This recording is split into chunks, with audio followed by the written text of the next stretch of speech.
Ladies and gentlemen, people and persons, this is your 30-minute end of pop culture as you know it. I am your co-host, Gnarly Quinn, joined by the main man, Matthias, and we would like to welcome you to Apocalypse.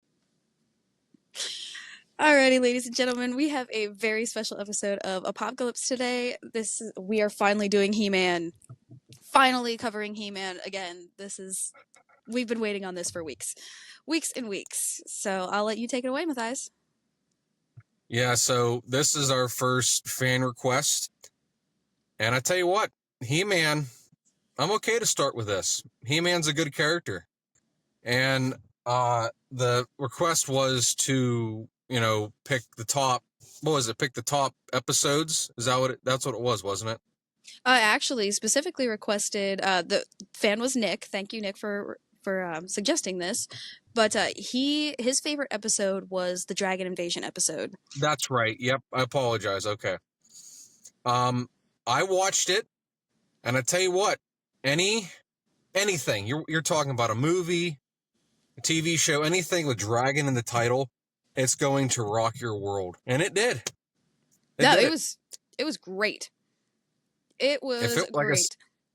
If it was a movie and they did it right, I think it'd make $1 billion.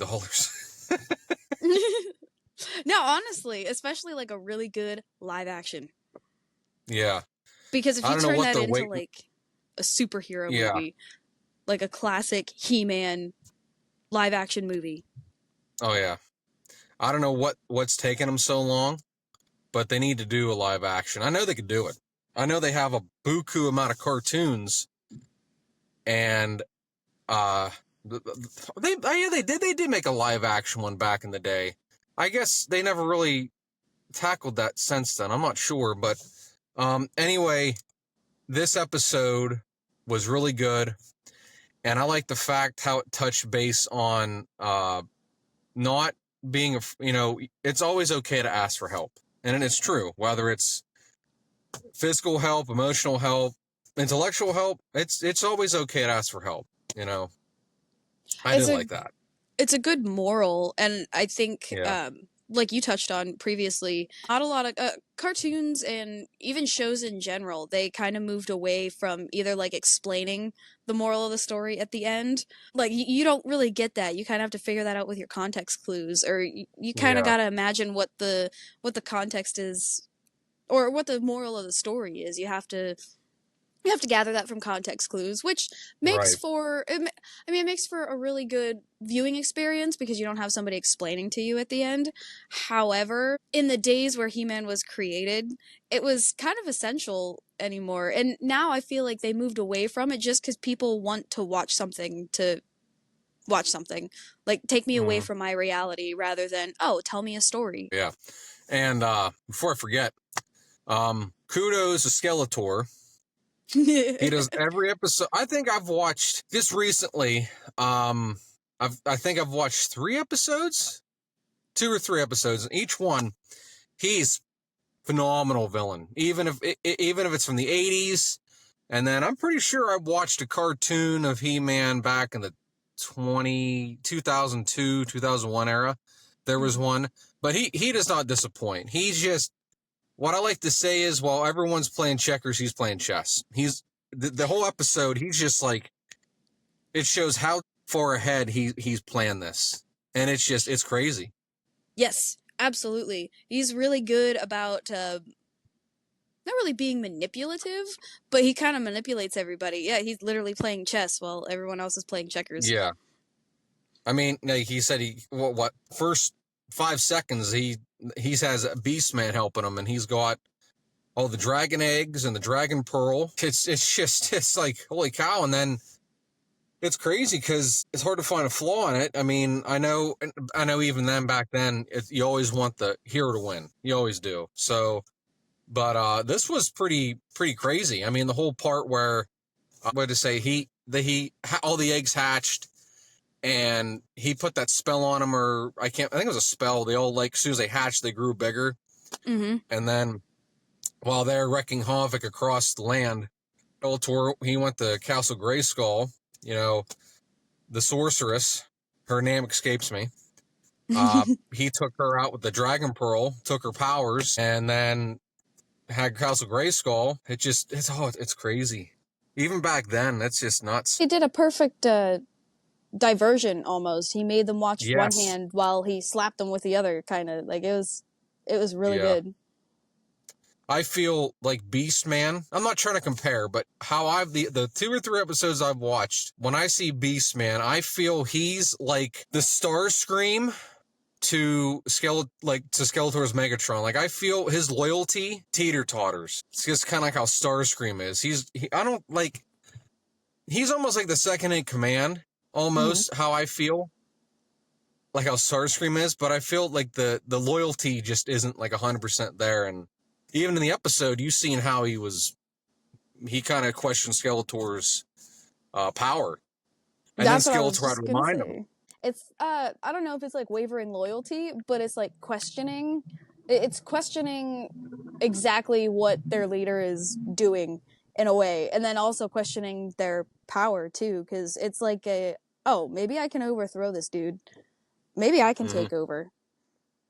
I mean, he talks to animals and beasts. That's pretty good power of itself. He controlled the dragons, and they used that as soon as they took him out, which that was a crazy part right there, where they went to Skeletor's Snake Mountain, and they ambushed him, and freaking he was on top of a dragon, and then He-Man deflected that dragon breath attack, I guess, and then hit a statue. Beastman swan dives off the dang thing, and then it does the most 80s thing possible. He-Man jumps on top of the dragon, catches the big statue, chucks it off at Beastman. I'm like, yeah, that's about as Saturday morning as you're going to get. Dude, honestly, like the action again with the live action. Could you imagine that, like, in a live action fight? Like, that'd be amazing. Just dragons, super strength, and pure awesomeness. Yeah, and then I like how Beastman him and He-Man are kind of throwing boulders at each other, and I like it how He-Man's like, I think you forget who the title character is, you son of a gun, you. Just chuck the bigger boulder. Oh, you want to chuck a boulder at me? Here's a bigger one.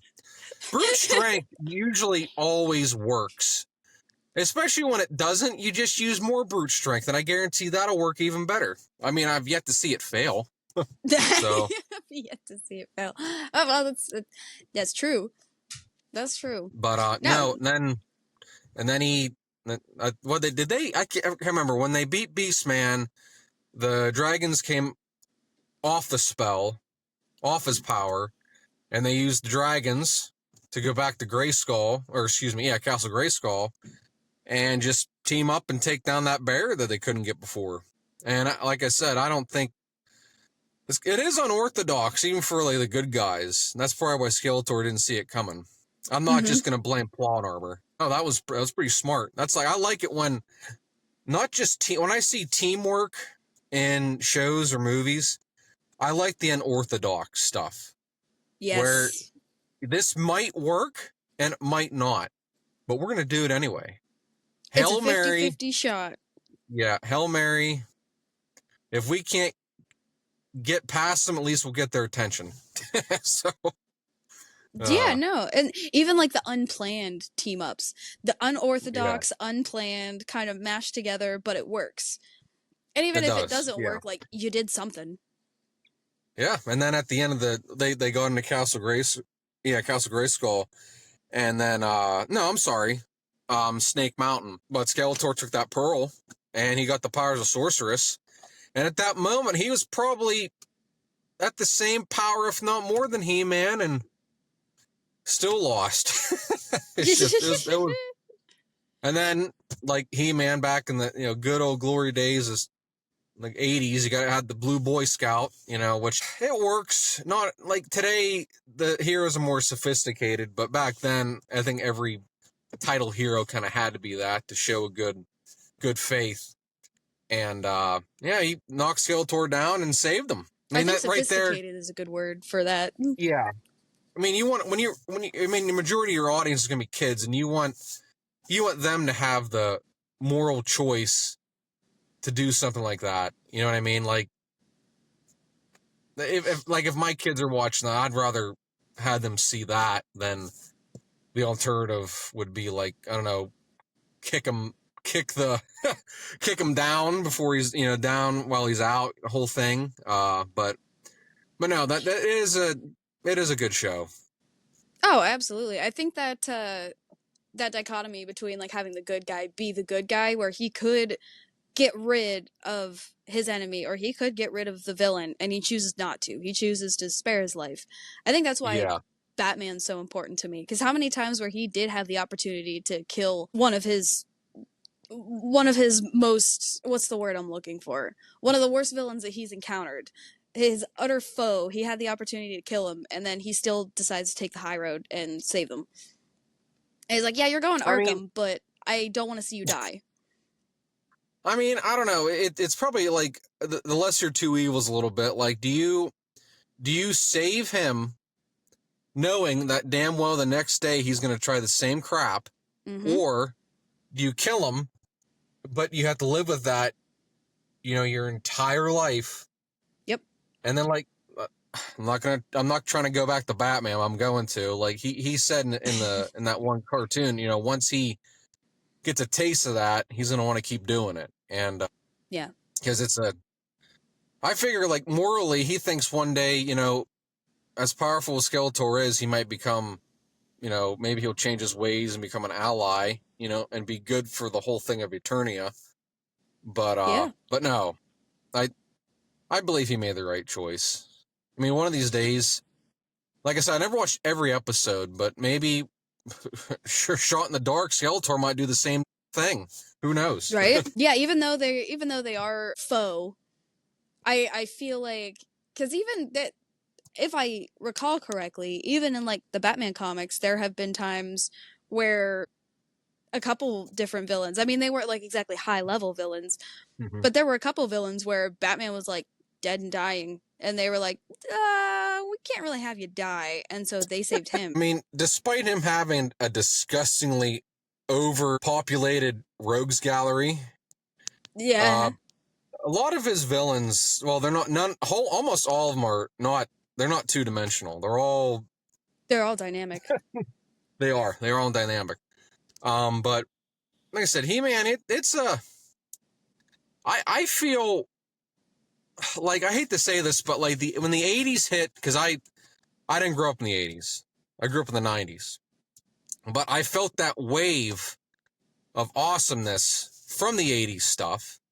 And I feel like Transformers, with respect, kind of was like the top of the mountain. Because you can tell today, every year they have something new out for that.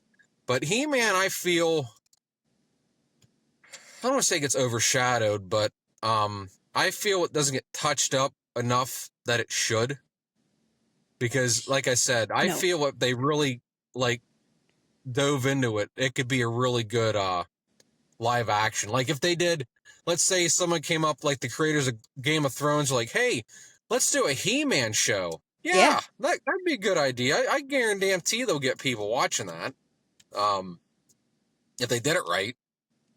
Yes, I think like most things, like you touched on before when you said cartoons now are a bit more sophisticated than they are, yeah. Than back then. I think He-Man was kind of one of the ones that got left. I know there was a couple reboots and they were trying to do a live action actually, but I'm not sure what all was surrounded by that. I haven't heard anything from it.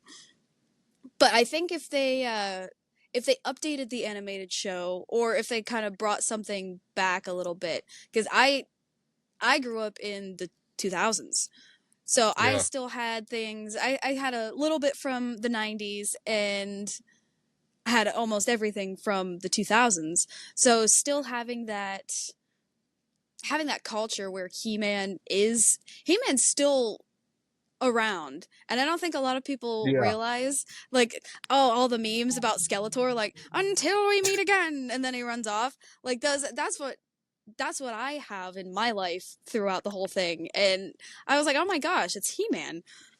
Like, it's still prevalent. Like you ask anybody, they'll know who that is. Like, he's popular enough. Yeah. But I feel like it should have been more popular than it is right now how great of a show it was. Yes. I mean, it's like way back in the day, like G.I. Joe, Thundercats, Ninja Turtles. The long and short of it, the point of the cartoon was to sell toys. Whether the show was good or bad, a lot of them did their job. A lot of them succeeded in wanting to sell the toys, the comics, different parts of media. A lot of them did that job. And like you said, as you know, this whole media is growing. It's not so black and white as it used to be. They're actually adding a lot more story to it. Like anything, like it was before. Like the Transformers cartoon that came out this year, that Transformers 1. It is very it is not. How can I say this? It is very three-dimensional compared to like how it used to be back in the 80s. I mean, it is like you actually, I don't want to say give more of a crap at the characters, but I guess they're more relatable in a way. But yeah, I feel as we're moving forward with like storytelling, they're finding more ways to make it so more relatable to the characters and the story than how it used to be back in the day.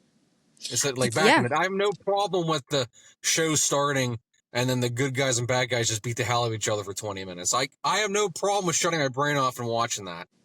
Oh, because it's a glorious thing that has been lost through time, and it's not a bad thing that has been lost. I mean, geez, think of how much we've progressed just with daily life from the time that He-Man was created and aired on TV to the time that we have now. You know, we went from corded phones to having wireless phones that have access to the internet and all the information at our fingertips. And even now, we have children that have access to that. We have children that have all that information. Like, my little cousins can work a phone better than I can. And, like, that's sad because I think the oldest is, like, 7. She might have just turned 8. I'm like, dude, whenever I was 8, I was out eating dirt. Like, what is going on? So even children's way of thinking are becoming more and more progressed.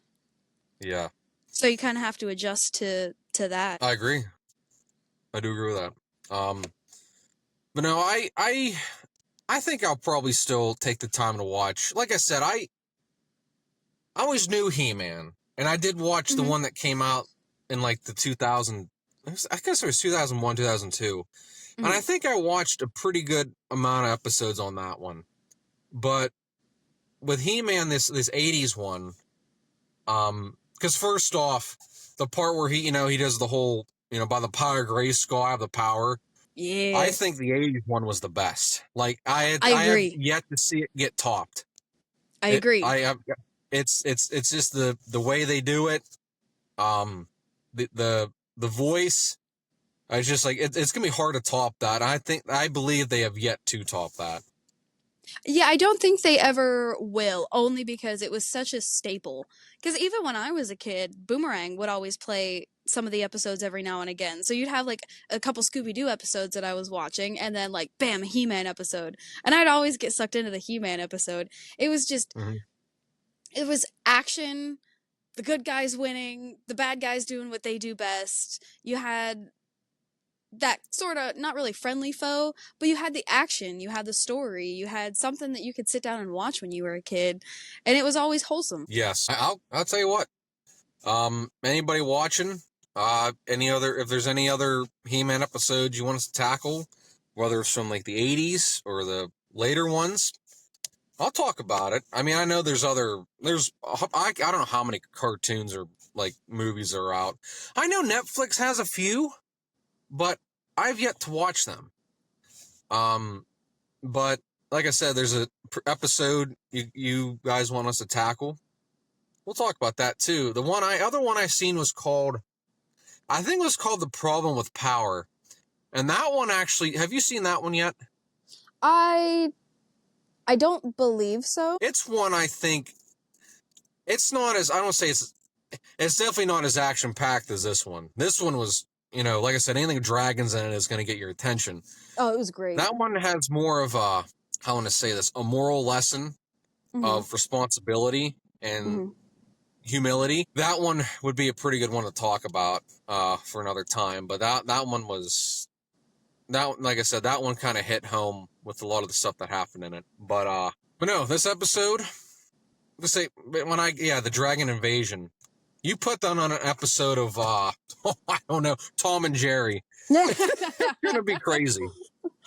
I think the other thing too, before I forget, He-Man did a really good job of mixing the, not really medieval age, but like the Stone Age characters with, like the Stone Age-esque characters with the futuristic technology too. Yes. Because it still made you feel like you were watching like some epic character that was going off on his own, like in a more Stone Age time period. I mean, I'm not really Stone Age, but you know what I'm trying to go for. Well, yeah, but all the technology, the weaponry, and it's fun to watch. It is. It's really cool because Star Wars kind of does that. It is. You do have spaceships and death lasers that blow up planets. But you're watching, it's like, holy cow, this is almost something like out of like a medieval, because it like all the clothing and all that, it's all old fashioned. None of it's like, they're not wearing blue jeans.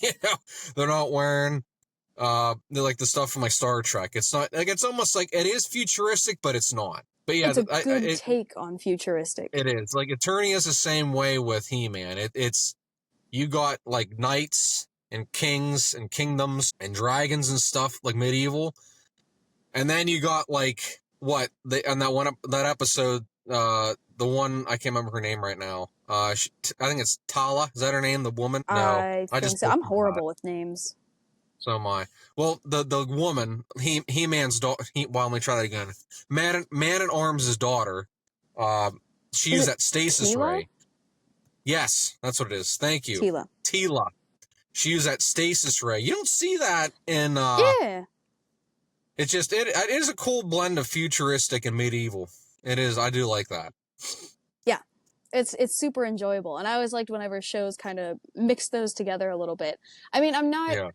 It has to be done right, because like the weird settings, like the random settings, mixed with like, if you put something in, say, Chicago, and you want to do like a medieval thing in Chicago, it's not going to work. It's just like a weird mix that's not exactly going to work. I mean, don't get me wrong, I'm sure it's been done before, but still, it's got to be mixed just right. And they did a really good job of mixing everything. It is. That's like with Fallout, like the show, which I'm getting back into because they just announced a second season. It's a 1950s aesthetic, but you got robots. A lot of the guns are futuristic. Like, it's really cool when these stories blend in future and the past into one. It's kind of cool what you come up with. I do like that. And He-Man does a pretty good job of doing that. I will say that. I think it's because like that's still times that we remember, or that we learned about in school, or that we we take a fascination with, so we learn them on our own. Times that people have already lived through, but with the futuristic ideas of things that we don't quite have yet. I think it's really cool because you're watching this. Like I said, I don't know He-Man like the back of my hand. I don't. But how I feel when I watch it is when he's powering up. Is it magic? Like more of like an ancient magic, or is it like more of an advanced technology? Like an advanced, you know what I mean? That's doing that. It kind of keeps you guessing, what's what, or maybe it's a blend of both. Who knows? Yeah. But no, unfortunately, we do have to wrap it up. But it was a very good episode. Thank you, Nick, for requesting that. I speak for Quinn and I when I say we did enjoy that episode. Yes, very good episode. Very good recommendation. Yes, we have to wrap it up today, unfortunately. But like I said, Quinn and I were really enjoying doing this. If anybody watching has any requests, it doesn't have to be He-Man. We like He-Man, but it doesn't have to be He-Man. Any requests, us an episode, a movie, let us know. We're here for pop culture. Her and I are culture. going to try actually tackling into music here pretty soon. There is more to come. Alrighty, Quinn. I will talk to you later. We're gonna wrap this up, and we'll, like I said, good episode, good show. I do enjoy that. All right, I'm gonna take off now. Gnarly, you take her easy, and we'll see you later.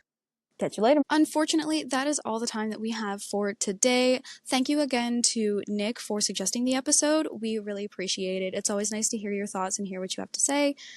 We hope you enjoyed the episode as much as we did. It was really fun to watch and record. And thank you for bearing with us again through the hardships. And thank you for sticking with us. We greatly appreciate it. If you like what you hear, like, share, subscribe, comment. We'd love to hear what you have to say. And be sure to catch us on next week's episode of Apocalypse.